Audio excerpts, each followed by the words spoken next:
यानी अब अल्लाह ने आपको इनाम अता फरमाया, तो फरमाया जा रहा है कि आप नमाज़ पढ़ें।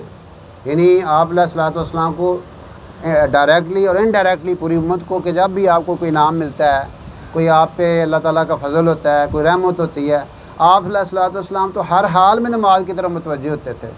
कोई खुशी मिलती थी, कोई परेशानी, आपने फरमाया जब भी कोई आपको मुश्किल अमर पेश आता, आप फ़ौरन नमाज की तरफ मुतवज्जह होते थे। और नमाज इतनी आपकी ज़िंदगी से साबित है, हर मौके पे बारिश नहीं हो रही, सलातुल इस्तिस्का पढ़ रहे हैं। एक दफ़ा सूरज गिरन लग गया तो आप अलैहिस्सलाम इतनी लंबी नमाज़ पढ़ी कि लोग गश खाकर गिरने लगे।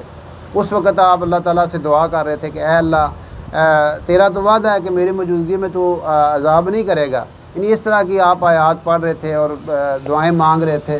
तो हर मौके पे हमें ये बताया गया कि जब भी कोई मसला पेश आए, अल्लाह की तरफ मुतवज्जे हो जाएँ। फसल्लि लिरब्बिक का, अपने रब के लिए नमाज़ पढ़ें, ठीक है ना। नमाज और एक और आयत है कुरान की, वस्ताइनु बिस्सब्रि वस्सलात, कि आप सब्र और नमाज के ज़रिए से अल्लाह की मदद हासिल करें। यानी सब्र के ज़रिए और नमाज के ज़रिए।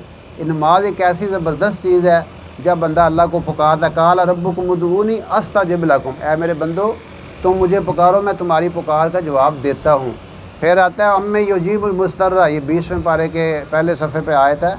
अम्मे युजीबुल मुस्तर्रा इज़ा दा, जब भी कोई मुझे परेशान हाल पुकारता है तो मैं उसकी पुकार का जवाब देता हूँ। इसलिए अल्लाह ने हमें बहुत बड़ा इख्तियार दिया नमाज वाला। और फिर फरमाया वनहर, और कुर्बानी करें। यानी